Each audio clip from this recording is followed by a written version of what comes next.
Yo guys, what's going on? Chris Lopez here at BeastBrotherhood.com, and in today's execution plan we're going to be covering the basics of cardio and answering the question, which cardio is better for fat loss? The true answer is both. Steady state cardio, which you see most bodybuilders do when it comes time to prepare for the contest.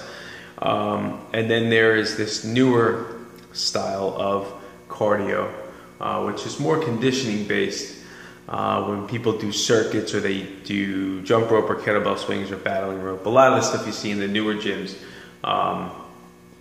which people claim to be more effective for fat burning. So the reason why we're doing this execution plan is because it is a debate that keeps going on, and sometimes it gets very heated among trainers and coaches on which is better for fat loss. The answer is that they both work great. I will say that it's probably more dependent on the timing and what your diet is like, which will determine which cardio situation works better.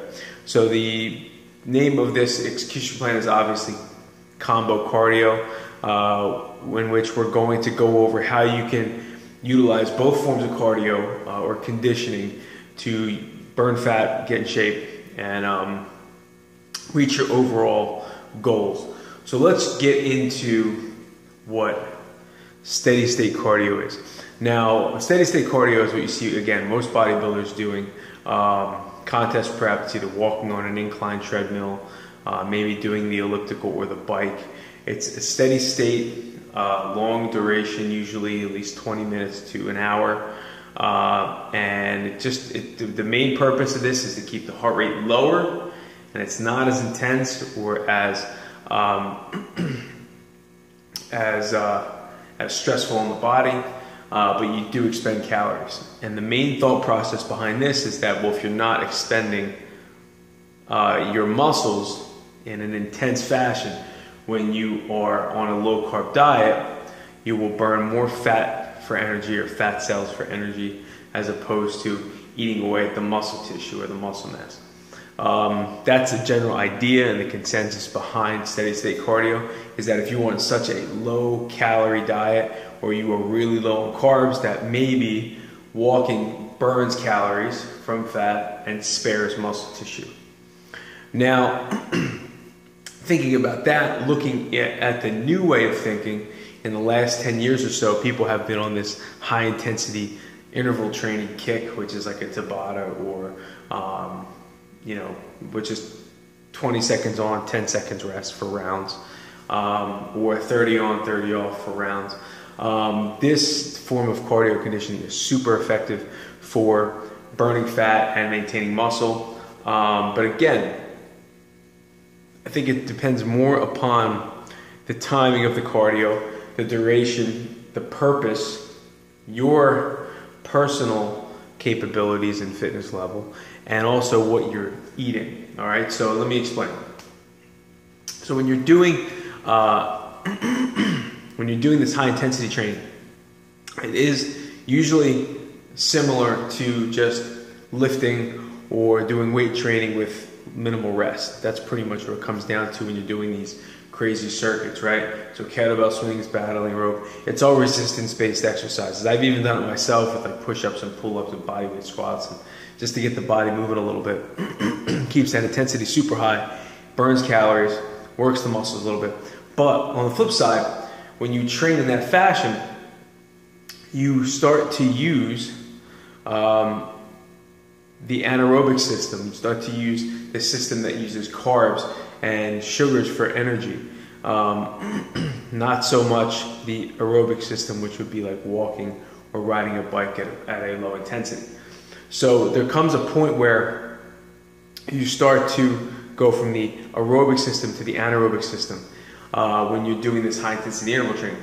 So you must make sure that you are eating enough calories and that you are eating enough carbs to sustain your body and your muscle mass through training in this way.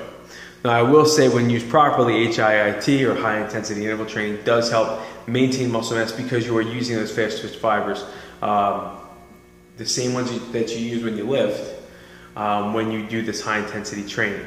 Okay, you just again have to make sure you're eating enough and you're timing it correctly, which we'll get into in a second. Going back to steady state cardio, in a steady state situation, when you are doing long duration cardio at a minimal impact and minimal or moderate, low to moderate intensity, you are using the aerobic system, you are using oxygen, which oxidizes fat and burns fat for energy as opposed to burns carbs for energy. So this may be a better situation when you are on a low deficit, low calorie deficit, or low carb, very extremely low carb diet. It might be a better way to approach cardio for you. The thing is, the deal is they both work, because to burn body fat and to decrease your body fat percentage, you must have a calorie deficit. I mean, that's pretty much how it works for the most part. I mean, there are ways you can build muscle and burn fat, I know, at the same time, but in the majority of situations, you must be in a caloric deficit to burn body fat. So that being said, let's talk about timing, okay? Timing is crucial when you are using both forms of conditioning or cardio for a better body composition or to get in shape, okay? For example, with myself, I like to keep lifting separate from conditioning. That's just what I like to do. I like to lift, I like to bodybuild, I like each set individually to be tough and hard as shit, and I don't want to make it tougher by sprinting around the block in between sets. I mean, that's just me. On my off days from lifting, I will typically do some sort of conditioning, especially in the spring and summer. So maybe I lift 3 days a week with a typical training, strength training or bodybuilding split, and then the other 3 days, Tuesday, Thursday, Saturday, with Sunday being off, I will do some sort of circuit training or conditioning with high intensity interval training. Okay, because that works twofold. It gets your body moving in the patterns that you're used to moving with weights, which helps with recovery. It's almost like a form of active recovery. It also expends calories, helps with explosive movements and things like that. So it does have different benefits than just burning calories. Okay, but I will say if you need extra cardio conditioning after your weights, after you lift, then stick with the treadmill, stick with the bike. 30 minutes is plenty, as long as you're hitting your weights hard enough. Because see, what's going to happen is when you hit your weights, you are going to use up the carbs in your body from that anaerobic system and use the carbs and sugars in your body for energy. And then what happens is once those are all used up from lifting weights, which is an anaerobic training style, right? Then your body will tap into the fat source through the aerobic cardio. Sounds awesome, right? So it just takes a little bit of planning. You can absolutely do both. If you are absolutely dead set against using a treadmill or a bike or an elliptical or some steady state cardio machine, you can totally do circuit work with lifting or body weight or kettlebells or battling ropes after your weights, but keep it very short duration, 5 minutes, 10 minutes tops. You don't need any more than that. And if you're lifting heavy enough and training hard enough with your weights, you probably won't be able to do more than that. Remember, when you're training with weights, the intensity has to be high. All right, so just to wrap it up, both cardio systems work. Okay, steady state cardio works, high intensity interval training works. It's up to you, personal preference. Play with the timing a little bit, okay? If it is after your weight workout and you are on a low carb diet to begin with, definitely maybe look into doing a steady state cardio for a little while. If you do opt for doing the high intensity interval training circuits with like a finisher, 5-10 minutes tops, that's it. On the other hand, if you're just strictly lifting on your training days and you want to get some cardio conditioning in on your off days, I definitely recommend doing circuits for 20 minutes or 30 minutes in the morning if you can, on your off days from lifting. That'll keep the intensity high. It'll scratch that itch you may have of getting into the gym and lifting without overly pushing the lifting aspect. And especially as you get older, you really got to watch and have some recovery time too. So that high intensity interval training will act as an active recovery in between your lifting sessions.